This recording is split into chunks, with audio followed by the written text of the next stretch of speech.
जय भोजपुरी रउआ लोग से एगो निहोरा बाकी लाल रंग के सब्सक्राइब बटन के दबा के भोजपुरी फैंस क्लब से जुड़ जाए जा और ये घंटी वाला बटन के दबा के भोजपुरी के सब जानकारी बिल्कुल फ्री में मोबाइल पे पाई जा।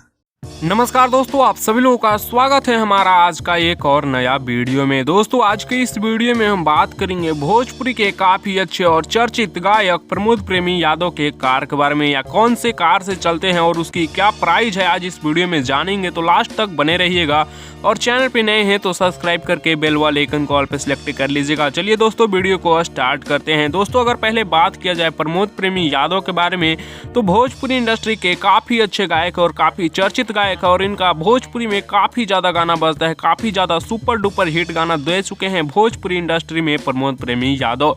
और दोस्तों अपने गायकी की वजह से आज बहुत ही ज्यादा बज रहे हैं, हर गांव में ये बजते हैं। वैसे दोस्तों आज इसके कार कलेक्शन के बारे में बात की जाए, इनके कौन सा फेवरेट कार है, मतलब कौन से गाड़ी से ये चल रहे हैं और उसकी क्या प्राइस है, तो आप लोगों को बता दें कि प्रमोद प्रेमी जो कार अभी यूज कर रहे हैं, कार का नाम है रेंज रोवर। जी हाँ दोस्तों, रेंज रोवर से अभी चलते हैं और उसकी प्राइस लगभग 70 से 80 लाख रुपए तक की है। जी हाँ दोस्तों, 80 से 85 लाख रुपए की रेंज रोवर से अभी प्रमोद प्रेमी यादव चलते हैं। जी हाँ दोस्तों, आप बिल्कुल सही सुन रहे हैं, 80 से 85 लाख रुपए वाली रेंज रोवर से प्रमोद प्रेमी यादव इस समय चलते हैं। वैसे दोस्तों आप लोगों को प्रमोद प्रेमी यादव का कौन सा गाना अच्छा लगता है, आप लोग अपना राय नीचे कमेंट्स में जरूर दीजिएगा। वैसे इस वीडियो में इतना ही, मिलते हैं नेक्स्ट वीडियो में नए अपडेट के साथ। बने रहिएगा आप हमारे चैनल के साथ।